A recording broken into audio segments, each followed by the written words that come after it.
వరదరాజిరెడ్డి గారు అధికార party MLA అయిన తర్వాత,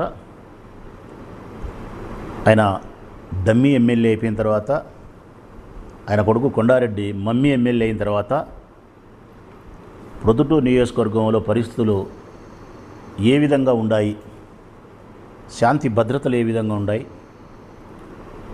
లేకపోతే అసాంఘికమైన కార్యకలాపాలు ఎలాగున్నాయి, సత్విమర్శలే తప్ప రాజకీయపరమైన కోణంలో నా లాభాన్ని ఆశించి ఏ ఒక్క వాస్తవాన్ని కూడా నేను విమర్శనా రూపంలో స్పందించడం లేదు. ప్రజలారా, నా మాటని మీరు విశ్వసించాలని విజ్ఞప్తి చేస్తూ ఉన్నా. అబద్ధాలు ఎప్పుడు మాట్లాడను.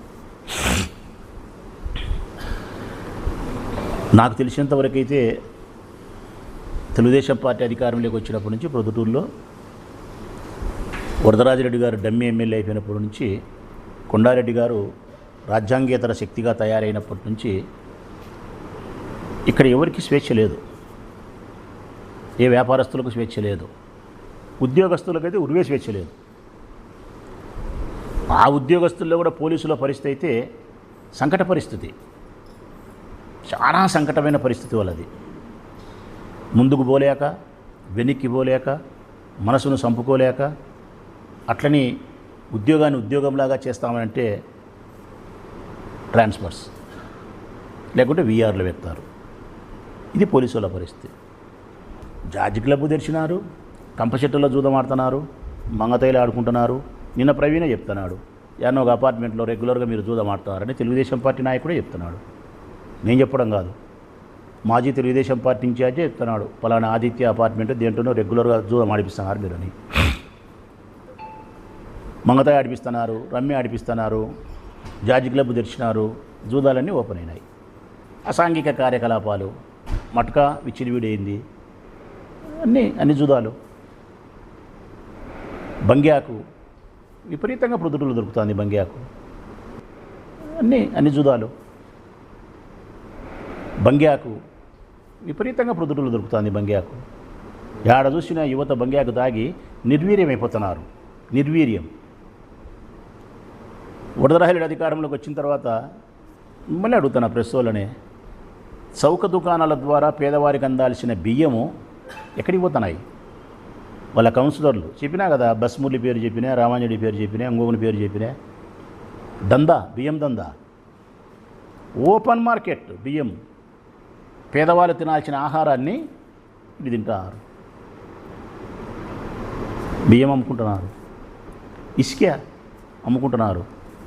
ఇసుక ఇక్కడ ఏట్లోనే కాకుండా చౌడూరు దగ్గర ఇండస్ట్రియల్ డిపార్ట్మెంట్ ద్వారా కడతామని చెప్పి 50 సంవత్సరాల వ్యవసాయం చేసుకునే భూములు రైతుల నోట్లో మట్టి కొట్టి ఆడ ఇండస్ట్రియల్ వాళ్ళకు ఫ్లాట్లు వేసి అమ్ముతామని చెప్పి కట్టే చోట ఏరది మొత్తం ఇసుకే టిప్పర్లు పెట్టి, మిషన్లు పెట్టి వాళ్ళ ఇష్టానుసారం ఇప్పటికీ నాకు తెలిసి లక్షలు కాదు కోట్ల రూపాయలు ఇసుక దోపిడీ చేసినారు. ఆడ చేస్తున్నారు స్టిల్. ఈ రోజుకి కూడా జరగని రోజే లేదు. చౌడూరు దగ్గర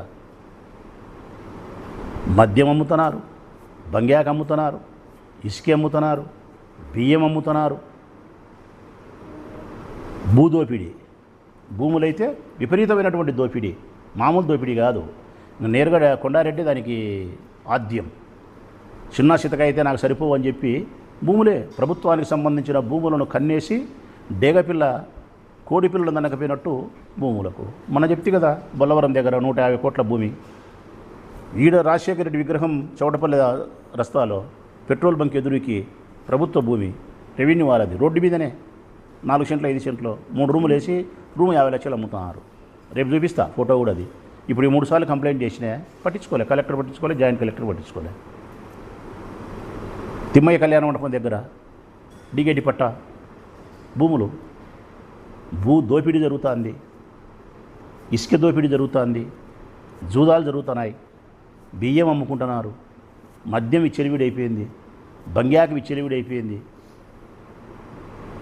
ఏది జరగంది ఈ ఊర్లో? ఒక కొత్త పద్ధతి తీసుకొచ్చినారు తెలుగుదేశం వాళ్ళు.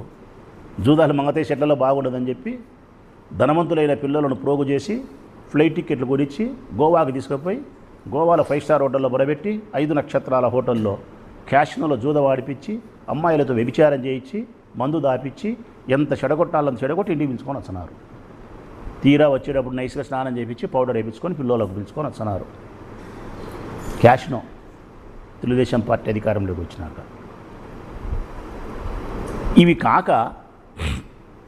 ఇవి కాక తీవ్రమైనటువంటి ఒత్తిడి ఉద్యోగస్తుల మీద. మేము చెప్పినట్టు వినాల్సిందే, మేము చెప్పినట్టు చేయాల్సిందే. స్వేచ్ఛ హరించడం. ఏంది ఆ సంఘటన? రోజు చేస్తున్నారు వాళ్ళు. పోలీసు వాళ్ళ మీద ఒత్తిడి, ఇంకోరి మీద దౌర్జన్యాలు. మచ్చుకు ఒకటి చూపిస్తాను ఈరోజు నేను. ఇక్కడికి ఇన్ని చెప్పనే చెప్పగలుగుతాను నేను ప్రజలారా మీకు. మచ్చుకొకటి తెలుగుదేశం పార్టీకి సంబంధించి వరదరాజిరెడ్డి శిష్యుడు అనడానికంటే కొండారెడ్డికి అనుంగు శిష్యుడు నల్లబోతుల నాగరాజు. ఈయనకు ఒక పార్టీ పదవి కూడా ఉంది ఈ అబ్బాయికి. తెలుగుదేశం పార్టీ లేదో యూత్ ఏదో పదవి ఉంది.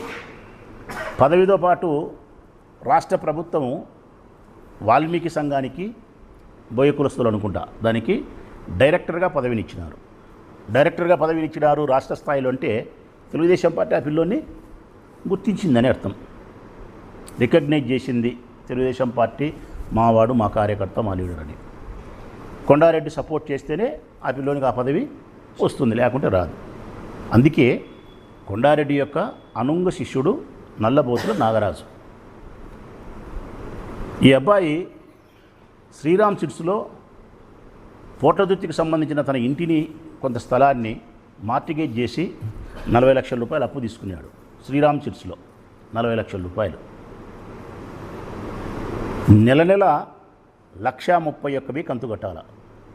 నెల 1,31,000 కంతు కట్టాల ప్రజలారా, అసలు వడ్డీ కలిపి. బహుశా కట్టింటాడు ఒక 6 నెలలో 10 నెలలు ఈ మధ్యకాలంలో తీసుకున్నాడు, కట్టింటాడు. ఈ మధ్య ఒక 6 నెలల నుంచి కట్టలే. 6 నెలల నుంచి 1,31,000 చొప్పున కట్టలే. 6 నెలల కంతులు కట్టనప్పుడు నన్నైనా నిన్నైనా ప్రజలారా ఎవరినైనా, నేను కూడా మా ఇల్లు బ్యాంకులో, సెంట్రల్ బ్యాంకులో పెట్టుకొని తెచ్చుకున్నాను. నేను కూడా కంతు కట్టినప్పుడు నాకు కూడా వచ్చినారు, అడిగినారు, నోటీసులు ఇచ్చినారు, మా ఇంటికి కాగితం కనిపించినారు, 1000 వరకు తీసుకొచ్చినారు. నేను చెప్పుకుంటాను మేనేజర్కు, ఇబ్బంది ఉండి ఈ సంవత్సరం ఎలక్షన్ అయిపోయి డబ్బు లేక కట్టలేకపోతానులే సార్ అని చెప్పుకునే తప్ప గొడవ చేయలే, అసభ్యకరంగా మాట్లాడలే. నేను ఇక్కడ కూడా చెప్పేది ప్రజలకి ఏంటంటే, అప్పు చేయడం నేను విమర్శించడం లేదు ప్రజలారా. అప్పు చేసిన తర్వాత 4-5 కంతులు ఆలస్యంగా కట్టడం కూడా నేను పెద్ద నేరంగా కూడా పరిగణించడంలే. నేను నేరంగా పరిగణించేది ఏంటంటే, అప్పు తీసుకొని సకాలంలో చెల్లించకుండా ఉండే పరిస్థితుల్లో ఉన్నప్పుడు అప్పు ఇచ్చిన వాని పట్ల మనము గౌరవంగా మాట్లాడాలా, పద్ధతిగా చెప్పుకోవాలా, నెమ్మదిగా మనము చెప్పుకోవాలా, వీలు చూసి తీర్చుకుంటూ రావాలా. అంతే తప్ప అప్పు ఇచ్చిన వానికి మనం సక్రమంగా కట్టకుండా మనల్ని అప్పు అడిగినాడని చెప్పి వాని మీద మనం దాడి చేస్తే దీన్ని దౌర్జన్యము అంటారు, దీన్ని రౌడీజము అంటారు, దీన్ని హింస అంటారు, దీన్ని అధికార జులుం అంటారు, దీన్ని మన కడప పొద్దుటూరు భాషలో చెప్పాలంటే కొవ్వు అంటారు. ఇక్కడ ఏం జరిగింది? 6 కంతులు కట్టకపోతే శ్రీరామ్ సిట్కి సంబంధించినటువంటి మేనేజరు బాబా ఫక్రుద్దీన్ అనే ఒక ఉద్యోగి ఫోన్ చేసినాడు. ఆయనకు పలుమార్లు ఫోన్ చేసి ఉంటాడు, పలుమార్లు ఇంటికాడికి వింటాడు, ఇస్తాను రేపు అనేది చెప్పింటాడు. ఎక్కువ కాలే కానప్పుడు ఫోన్ చేసినాడు, సార్ నా బాకీ అని చెప్పి అడిగితే, నన్ను ఫోన్ చేసి బాకీ అడుగుతావా నువ్వు?